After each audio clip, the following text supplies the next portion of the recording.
Yo, yo, yo, yo, yo, what is going on, COD Familia? It is your boy BN. Today, we are going to be covering some leaks coming out of an international Asian event that happened possibly in the same place that it happened last time. We ended up getting leaks out of this event, and there was an announcement this morning, as you can see, September 13th, right, where it says anniversary news, new season, new mechanics, new heroes revealed for the first time. There's a gift code included. However, I believe this might only be for the Chinese or Asian servers that it applies to. But I have some stuff to show you. We've translated a bunch of images already, and the best I'm going to save for last. I'll just say that. As always, if you enjoy the content, make sure you throw us up, because I've said a lot. Thanks. All right, let's run through this lickety split. So, Dark Tides, new event city theme, plus 10% magic unit HP bypass. Nice. Then we get these apparently are the effects for the theme. It seems like because it's the same image. Okay, so does that stack? So it's plus 13, but on this one, you get magic unit HP bypass plus 3%. Okay. Then we get Flames of Heaven. This is a throwback event city theme, plus 10% for Cav unit attack. So for all the Rohirrim squads out there, enjoy. Now we get to our first translated image. This is going to be apparently the new Season of Strife map. I had to give you guys a good one here in the beginning. This, to me, I just want to point out, is something that I have thought about for a while, because one of the things that you've often now, and I want to point out this as well, because I think this is incredibly important to recognize, right? This, what do I preach about, right? Is that Zone 2, Zone 3, they're appetizers. They're starters, right? They are not the entree and or the dessert. Final Zone is the entree, is the dessert.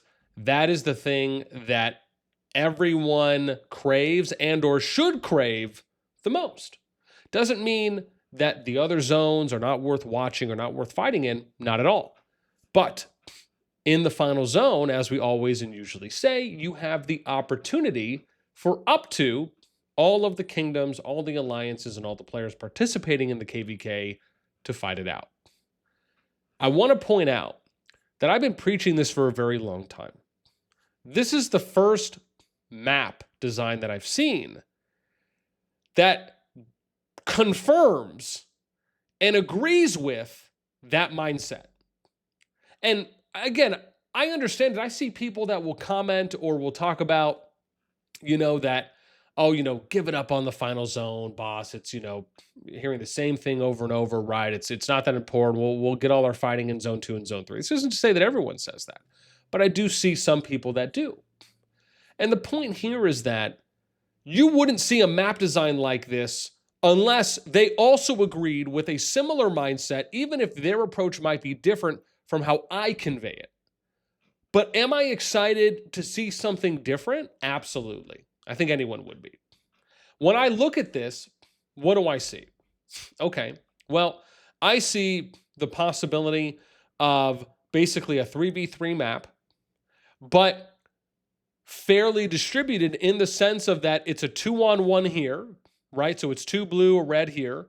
You get 2 reds and a blue here. So it's equal in that regard, right? Where, for example, you can have possibly, right, if it's red and blue can fight, whether this is a Zone 2 or Zone 3, red and blue can fight, or red can take on both. That could be interesting, right? So maybe that's like an Echo, WBA kind of a situation, right? Just based on how things are looking from this current season. And then you'd also have another zone fight here between red and blue. And then on the opposite side, you get the 2 red, 1 blue, right? So it's opposite of what you get over here, which is 2 blue, 1 red. However, everyone is connected to the final zone. So you get the fighting still in a Zone 2 or Zone 3, or maybe they just say everything's a Zone 2. You still get the Supreme over here too as well on Gilligan's Island, or the Battle Royale Island, right? And then all 6 kingdoms can maybe potentially go in. Now, they kind of put something here, right, which indicates statue, but they didn't have anything here. You don't see any kind of other statue indication here on the borderline. So maybe there is something here, but it's just this is a little wider than this is, so maybe that's why they fit it. Who knows? But I will say, to me, this is what I really believe in, right? You may not believe in it, and that's fine. But I very much believe in it playing Kingdom Builders for a while, and I love the fact, and I'll always believe in it, that every kingdom should have the opportunity to make it into the final zone. This does not mean that they all deserve to stay there, or that everyone should stay there for the end of the season, or that, nobody should get zone locked in zone 1 and or potentially zone 1 invaded if they end up opening that up in the season. We're not saying that. What we're saying is that you should have this opportunity for everyone to get in there and at least all have an equal opportunity to fight. And then however long they last, you last. If you last a day, you last 10 hours, you last a week, that's how long you last. And then also the opportunity to fight on multiple battlefronts. But as you all know, and you've all heard me say, my view is like you need to open up the final zone pass first and then open up the cross zone 3 or cross zone 2 into zone 3 passes. Do it afterwards. The fact that it's opening up before, let's be real, it's asinine. It makes no sense. That's why in recent seasons, we've been seeing multiple KVKs, especially from top KVK groups, that the season is ending in zone 3. And I'm going to be honest, it's incredibly disappointing. And it's sad, not from the alliances, not from the players, it's from the process and the timeline of how the KVK is, right? That is something that the devs have an opportunity to improve, right? We'll say it like that. Let's continue. Then we get apparently pet inheritance, right? Now you can transfer, absorb skills. This is something apparently that people have been wanting, right? So it says after inheritance, the original pet skill will disappear, right? You can see skill inheritance, consume, accept. I think this has been a widely sought after request for God knows potentially how long, or Buddha, you know what I mean? Like whoever you pray to, it's all good. This apparently is the pre-tower placement. So it says on here, tower repair aids. Again, it's probably just a loose translation. But from what I understand, this is where you can pre-map out your flag and tower placement in a KVK. For example, like let's say day 1, right? So as of yesterday, right? People got in there. It's day 1 of the KVK, for at least for the G2 group going into Rise of the Dragon.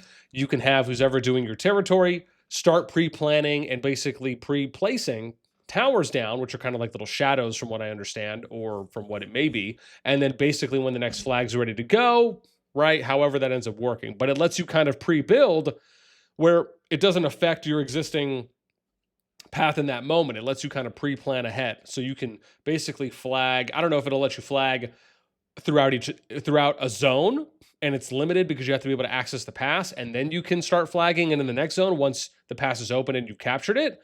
Or if you can potentially pre-flag all the way from zone 1 to the final zone, and then just kind of have that ideal path to follow through. We'll have to see how that works. Part of me feels like it's going to be more of you have to flag, you can flag throughout an entire zone because you don't have the pass access, so you can't access the other zone. But if they allow for you to do it, that'd be ideal, and I think great. Next one.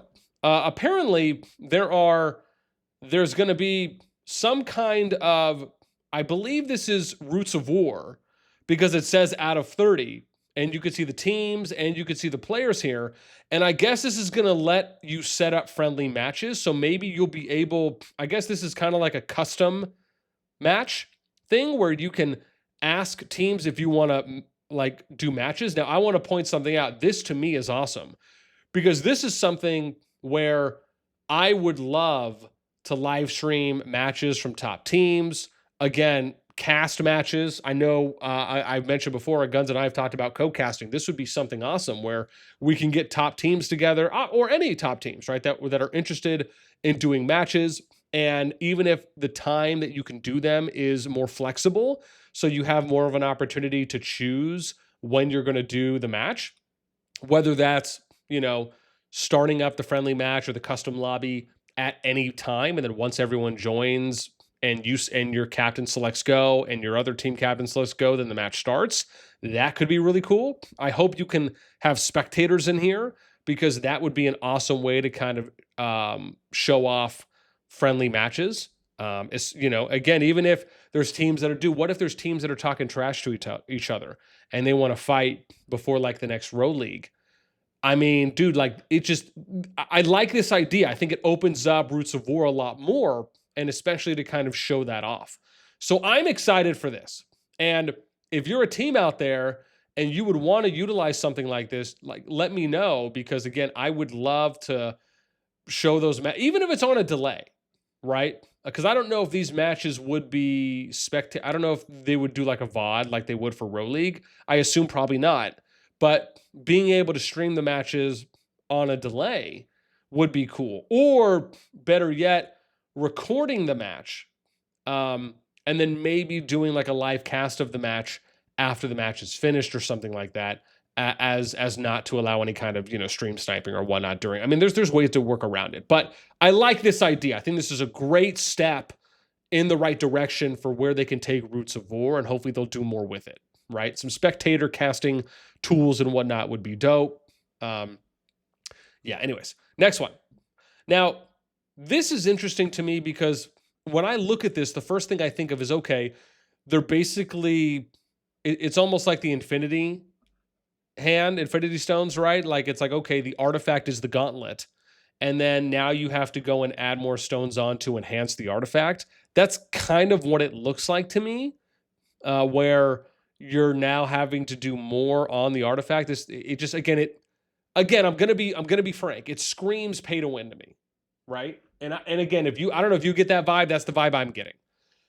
But I don't know enough yet because it's kind of hard to see how everything more or less translated. Like, I can zoom in a bit, but really I'm only seeing double load of treasures, right? There's something here, but it's probably maybe the date. This is hard to make out. This is too small, right, for the thing to translate. So it's hard to kind of see, but that's what it looks like to me. If someone else knows, please let us know in the comments. And then we get to the heroes, right? So here's some skills. We'll go through this semi-quickly. So we have rage skills, Grimora. This is first skill or active, right? Long distance, deals magic damage to the target unit. Damage, which means I believe it's up to 2,000. Right? Factor, so I think it's damage factor, but there's his coefficient for the translation. Gaining a synergy effect, increasing the hero skill damage caused by 25%. Oh, geez, seems pretty nutty. The effect will be invalid the next time any hero in the unit casts a rage skill. Increasing the hero skill damage. Oh, I see. Okay. So then it nullifies that and then I guess has to recharge at some point. Or, because like, would it reproc it? But it wouldn't, right, if it says invalid. So deals damage to the target unit, gaining a synergy increase in the hero skill damage by 25%.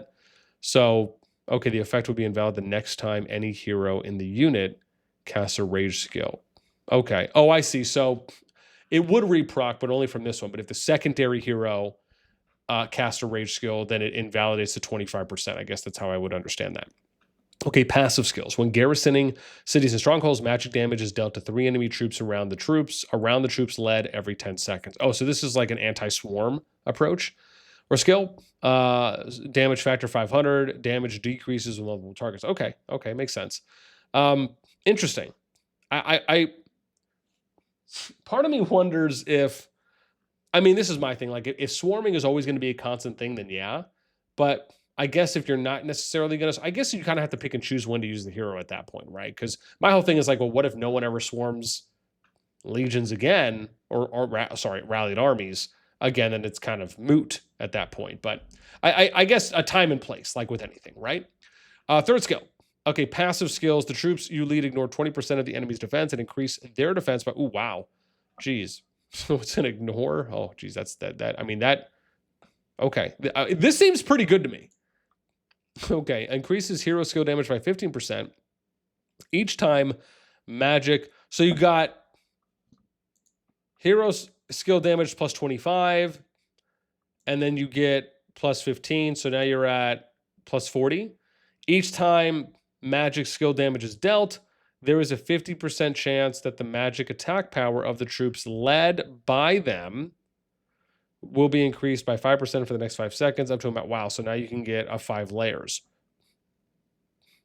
So, oh, I see. It's 15% is the max, and then 5% is the max. Yeah, because some of the numbers are already max because it's max. Okay.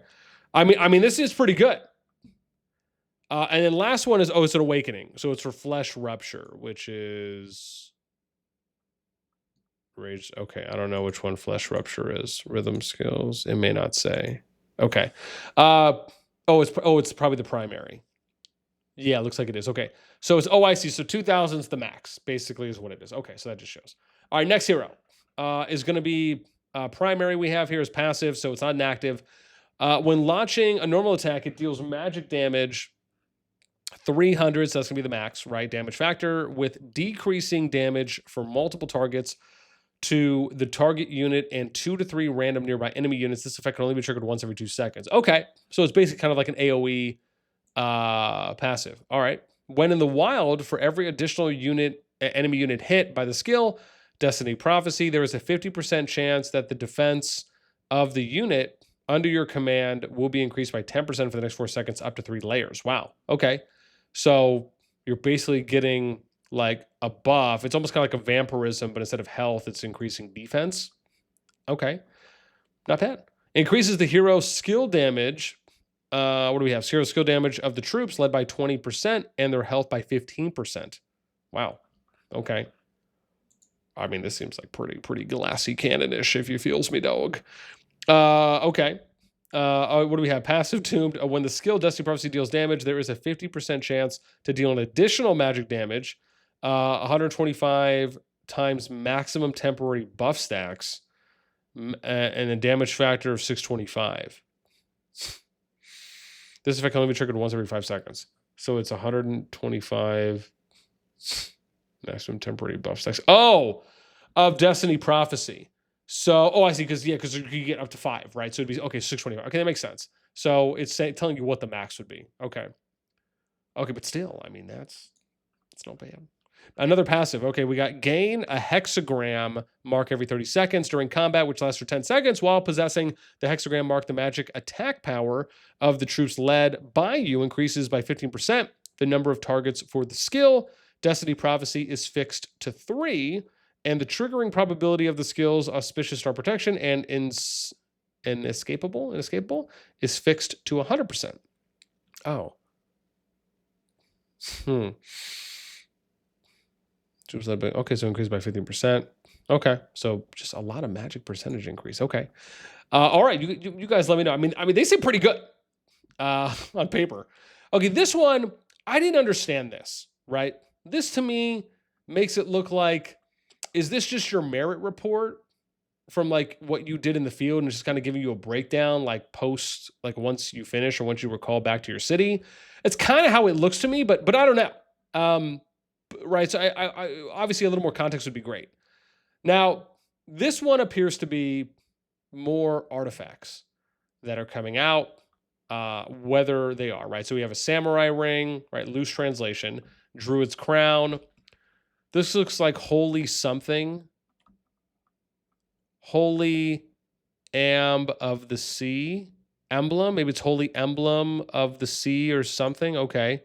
Abyss mirror, wings of the angels, soul necklace, thunder judge. We got traveler's amulet. This looks like secret box of Blackbeard. Okay, that's cute. What's this? Okay, yeah, no, sorry. I'm not gonna try on that one. But yeah, there you go. There's some new ones. And then we get almost to the end here. This says auxiliary, double load of treasures. And up here, it says, which we can zoom in a little bit, and I'll just skadoosh on over. So it says, looks like it says it can be obtained using the double treasure loading function and transforming, or it looks like transforming it. It will be recycled after the season ends. It looks like that says season. Then we're going to talk about this, which I think is an absolute bomb drop on the fact that now they're already testing out trading, buying and selling accounts. This is already happening, apparently, from what it looks like, on the Chinese or any of the other Asian-related servers that are doing this. We already know that this had dropped on Rise of Kingdoms. It wouldn't shock me if they really were trying to fast-track this to get ahead of it in Call of Dragons, given we're now going into year 3. They're already in year 3. And so this is kind of giving you like just a little preview of what that looks like. Like you can see one here, right? Look at this. 79, I don't know. I don't know what is that? What if I go 7999, let's say, what is it? To US, I don't know if that even works out. Okay, so look at this, dude.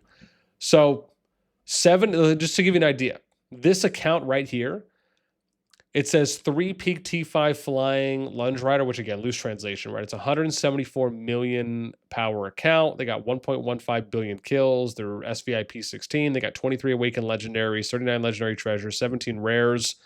They have, this is Dragon Crystal Lottery ticket number 12. Does that mean maybe, I don't know, Crystal Coins is 59? And then you can see some of the stuff. Now, maybe I can click on this and it'll give me more of a breakdown. We'll try that maybe in a sec. But it says there's 29 days left, so they probably just threw this up there.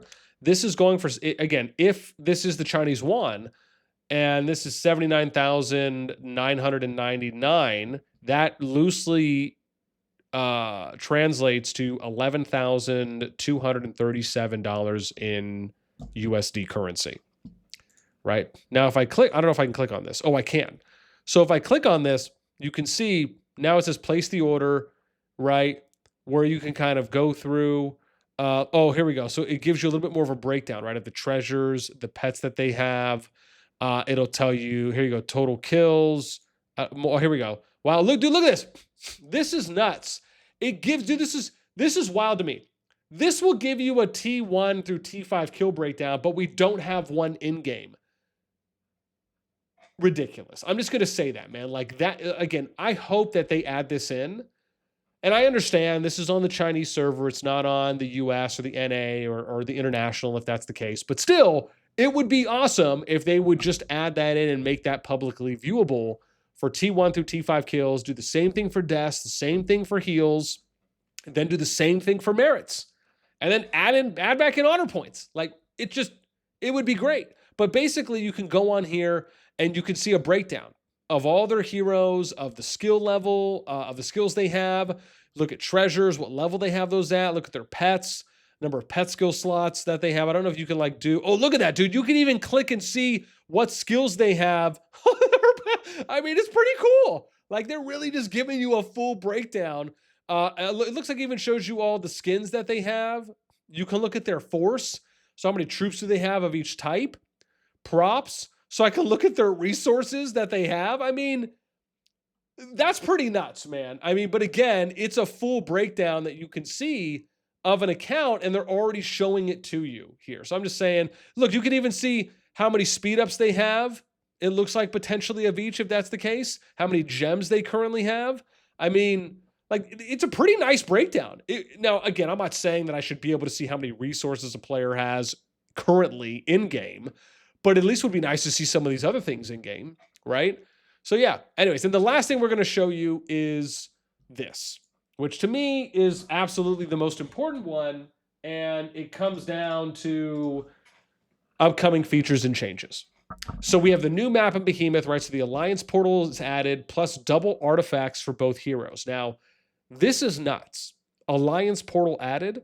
Does that mean that you can throw down this portal and have people go through it? And it's like you place one portal, you place another one, but you have to like build the portal.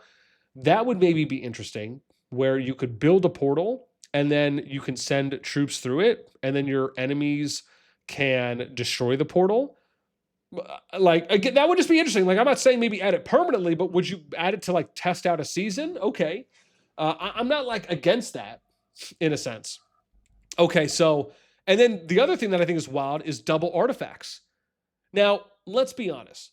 There are a lot of artifacts, just like there's a lot of heroes, more and more heroes coming into the game, right? Like we're really just finally scratching the surface with like being able to run full 10 legendary mages, archers, cav, etc., right, on your 5 marches. Now, what if they had a 6 march in? They've done that in Rock, but that's obviously not here in COD yet.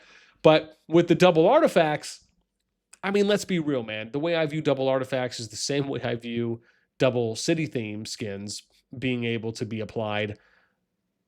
And whether or not you feel like that is just as pay to win or pay heavy as the other is, or a little bit less or a little bit more. But the fact is that now you can run double artifacts on your heroes, right? Which means that now instead of 5, you can utilize 10. I mean, that's pretty massive.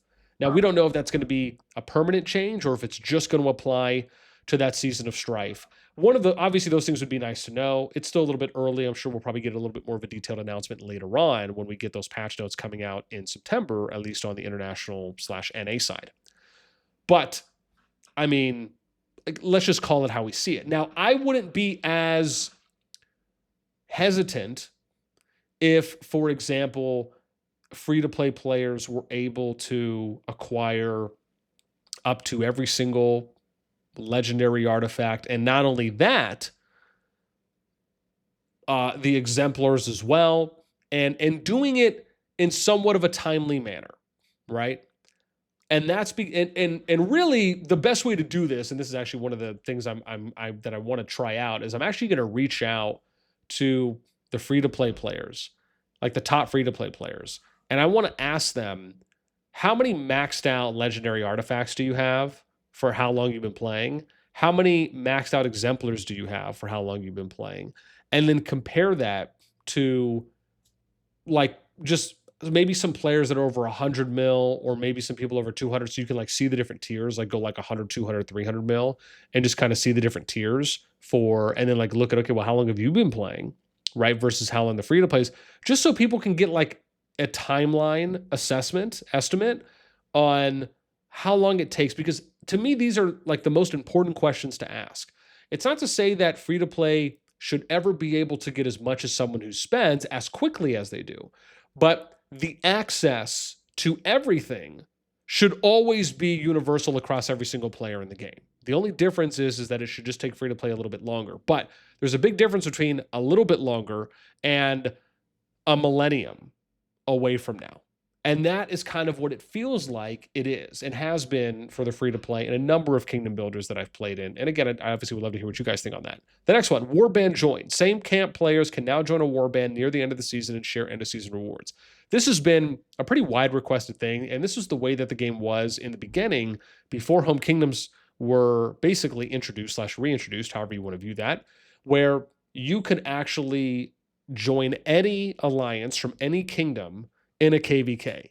They later removed that and only allowed for you to join alliances within your kingdom. However, now they're saying you can join different alliances in the warband, which again, and even if it's just starting out and saying like, look, let's just do it for end of season, I'm okay with this because I think it allows for the warband to come together. Now, I think there's other ways to do this where you don't need to have that be the case. You can just have like a joint leaderboard. Now, I understand, like you're doing it because who's ever in the alliance, right, for end of season rewards, you're getting those because you control something, you're in a position or in a placement to get said rewards, and it's only the players that are in that alliance / shell. I understand that. So like I said, I think this is a good step, but I think they just need to do more in game that allows for the contributions of players warband wide or KVK team wide to be recognized, acknowledged, where you don't have to do a lot of this logistical maneuvering, right? Like that's where I think it needs to go, because that's one less step and one less burden that you put on the management team for figuring that out, because that takes time. That's not like an easy thing to sit there and figure out. Okay, then next, G4 content, new mages, epic, we know that. G4 upgrades, artifact pet, we got that. Rank achievements. Rewards for staying R4, R5, 30, 60, 90 days plus gems, which go to gems in a batch. Okay. One of the things that we talked about, and I threw out this idea of, and maybe some others did too as well. I know I had stated this about a loyalty type system where you get recognized for example, staying in a kingdom, fighting in KVKs consistently, being in a certain position within your alliance for a while. Anything you can think of that has to do with sustainability, consistency, longevity, and providing loyalty rewards for staying there in that kingdom. That to me are things they can do more of. And I love that they're starting out now. Again, I don't know if I'm not saying don't start out on the R4, R5, because again, those individuals are important and you want people to try and stay in those positions, but it's more about like the tasks and the things that they're doing rather than staying in the position itself for the position. However, I do think that this is a small, good step in the right direction, but obviously more can be done here. Now, I'd love to hear from you guys. What do you think are some ideas that they can do and incorporate a loyalty system for within the game? Next one is R4 tools. Can preset alliance towers on map. We already know auto build once nearest building. Oh, that's pretty dope. So it actually is going to let you auto build. That's pretty saucy. I love that. SLE rewards update from specific hero tokens to special hero itself to gen hero tokens. So it looks like they're going to give you some more flexibility on Strongest Lord, which again, I think is something at least I've seen people ask for. KVK gold keys. Choose 8 heroes, G1 through G2, to add to gold keys pool that you could just, that was that image that we might have shown off, but essentially it's now going to allow for you to select heroes. Now, this is great. I think this is a good step, but I think they also need to apply this for general gold chests as well. And like we've always talked about, every single hero, every single artifact, every single war pet needs to be accessible through free-to-play means. And again, to always differentiate, there's a difference between you being able to spend and do other things financially that can get you heroes or tokens faster, but what we're just talking about is access in general. Alliance Row. Players who don't sign up with Alliance can now join as individuals. So it looks like they're just doing a workaround here. So like maybe if you need to be in a different alliance at the time, or like there's something that's conflicting, it maybe allows for you to still sign up. Okay. And the next one, in-game voice chat. And we had shown that off too as well, I think briefly, for how that looked, which is here, right? So let me scroll up a little bit. Here we go. So this is kind of how that looks. This, I think, is great. We've been talking about adding in an in-game voice chat and this idea of how that could work and benefit kingdoms greatly, because now it doesn't require for you to be on Discord. And even for those that maybe, because again, and then you have to think about, what about the people who understand English or understand the native language for the kingdom they're in, even if they don't necessarily speak it as fluently, but they could at least make out a lot more than they could speak. That will still benefit those kingdoms in a major way, especially because now you'll be able to get maybe everyone in there, and you're not going to have this hard mandatory Discord or other social media platform requirement before you join a kingdom, right? There's a little bit more flexibility there now. So I think the in-game voice chat is great, and I can't wait to see what comes of it, good and bad. Pet system, skill swapping between pets. Okay, we know that. Glorious Return, reviving up to 95% of unrevived units in the ossuary. You know, my thing is like 95% to me seems high, but at the same time, I also understand that I am one that's advocated for wanting to have longer lasting fights and battles. So if this gets that done, or at least helps it a little bit more, and then maybe that can be adjusted at some point or another, and that's only if this is not limited to this next new KVK season for SOS, and this is going to be game wide, then yeah, let's just see how it plays out, right? I mean, again, I think there are some pros and cons to it, but the most important thing for me is being able to see longer lasting fights in KVK, especially as it pertains to the final zone, where we don't see KVKs ending in 24 hours, as an example, right? Like, that doesn't seem like enough time. And especially from the feedback I usually see and hear from players that are out there fighting, most people would like to have more than 24 hours, because you have to account for not only the people that are able to be on a large amount of time once the pass opens, but what about the people who can only log in a couple hours every day at certain times? Being able to only have one opportunity to fight for a couple hours on one day, that just doesn't feel like that's fulfilling enough. But again, that's just me. You guys let me know what you think. That's it for us today. As always, until next time, we'll catch you later.